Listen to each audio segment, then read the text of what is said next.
ये कहानी सुंदरवन के जंगल की है। उस जंगल में टुनटुनी नाम की एक अनाथ चिड़िया रहा करती थी। उसके पापा गोलू कबूतर का एक नारियल का बाग था। गोलू कबूतर बहुत ही मेहनती था। वह अपनी बेटी टुनटुनी की देखभाल करने के लिए बुलबुल कौवी से शादी कर लेता है। टुनटुनी की नई माँ उसे बिल्कुल भी पसंद नहीं करती थी।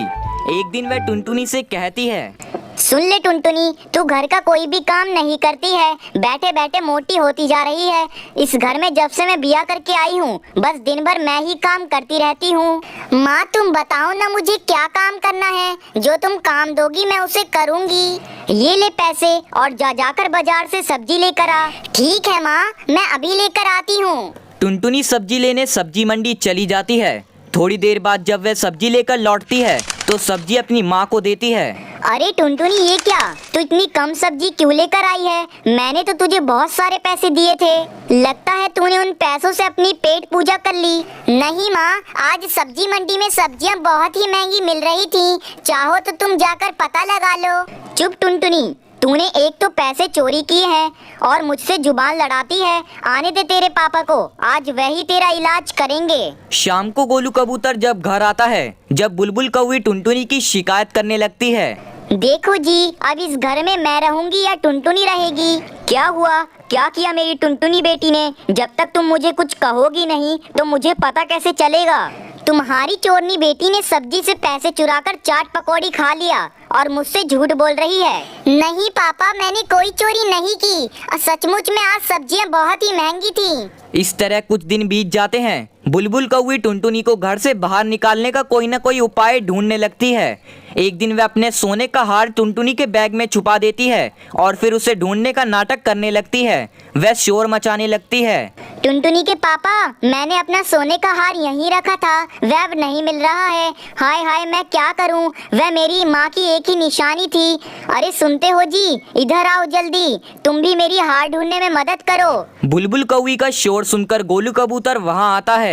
अरे बुलबुल रानी, तुम्हारा हार कहाँ जाएगा? वो यहीं कहीं कमरे में ही होगा, तो अच्छी तरह से देखो। मैंने बहुत देख लिया जी, अब मैं कहाँ कहाँ देखूं? आपकी बेटी के कमरे में तो मैं देख नहीं सकती। आप ही जाकर उसके कमरे में तलाश करो। लगता है उसी चोरनी ने मेरा हार चुराया है।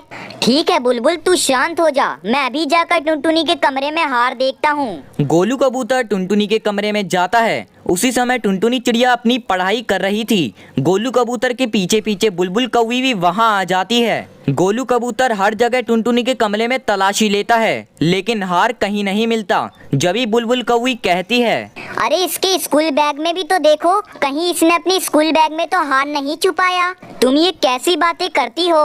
अच्छा ठीक है, तुम नहीं देखते हो तो मैं ही देख लेती हूँ। बुलबुल कौवी टुनटुनी की बैग की तलाशी लेती है और हार निकालते हुए बुलबुल कबूतर से कहती है, ये देखो सोने का हार। मैं कहती थी ना तुम्हारी बेटी चोरनी है, लेकिन तुम ही मेरी बात को नहीं मानते थे।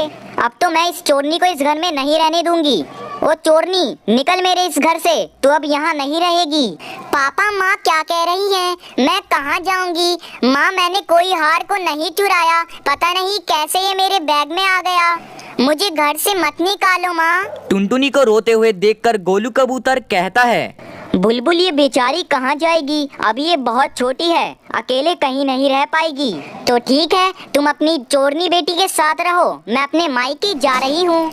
नहीं माँ, तुम घर छोड़कर मत जाओ, मैं ही चली जाती हूँ। तो जल्दी से निकल मेरे घर से, मैं तेरा चेहरा एक मिनट भी नहीं देखना चाहती। टुनटुनी चिड़िया अपना स्कूल बैग उठाकर जाने लगती है। उसे कुछ समझ में नहीं आ रहा था कि अब वह कहाँ जाएगी। ये सब सोचते हुए वह जा रही थी। तभी उसे अपने पिता का नारियल का बगीचा दिखाई देता है। वह सोचने लगती है, कुछ देर बैठकर मैं यहाँ आराम करती हूँ, थोड़ी देर बाद मैं नए घर की तलाशी करूँगी। टुनटुनी नारियल के पेड़ पर बैठकर आराम करने लगती है। तभी उसके पेड़ पर एक बड़ा सा नारियल दिखाई देता है। अरे ये तो बहुत ही बड़ा नारियल है, मैं इसे काटकर अपना घर बनाऊंगी। टुनटुनी चिड़िया अपना स्कूल बैग उस पेड़ पर टांग देती है और किसी तरह उस नारियल को काटकर अच्छा सा घर बना लेती है और फिर उसमें आराम से रहने लगती है। एक दिन कालू कौवा उस नारियल के बगीचे के पास से जा रहा होता है। तभी टुनटुनी का नारियल घर देखता है। वह ये बात गोलू कबूतर को बताने के लिए उसके घर जाता है। उस समय गोलू कबूतर बीमार अपने बिस्तर पर पड़ा हुआ था। उसकी हालत घर से टुनटुनी के जाने से हुई थी। कालू कौवा गोलू कबूतर से कहता है, गोलू भैया, तुम बेकार में टुनटुनी की चिंता कर रहे हो। तुम्हारी बेटी बहुत ही गुणी है। वह नारियल के बगीचे में नारियल का घर बनाकर रह रही है। मैंने आज ही उसे देखा तो मैं ये बात बताने तुम्हारे पास चला आया। अब तुम उसकी चिंता बिल्कुल भी मत करो और जल्दी से ठीक हो जाओ। लेकिन कालू भैया, मुझे अपनी बेटी की वजह से कुछ अच्छा नहीं लगता। अब मैं भी अपनी बेटी के साथ नारियल के घर में रहूंगा। ठीक है गोलू भैया, पहले तुम ठीक तो हो जाओ। अच्छा तो मैं चलता हूँ, बहुत देर हो गई। एक दिन गोलू कबूतर ठीक हो जाता है और अपनी पत्नी बुलबुल कौवी को छोड़कर अपनी बेटी टुनटुनी के घर चला जाता है।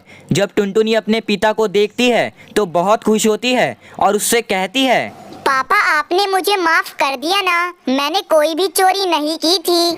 हाँ बेटा, मैं जानता हूँ तुमने कोई चोरी नहीं की थी, इसलिए मैं तुम्हारी माँ को छोड़कर तुम्हारे पास रहने आया हूँ। मुझे माफ कर दो मेरी बच्ची। फिर दोनों बाप बेटी खुशी खुशी उस नारियल के पेड़ में रहने लगते हैं।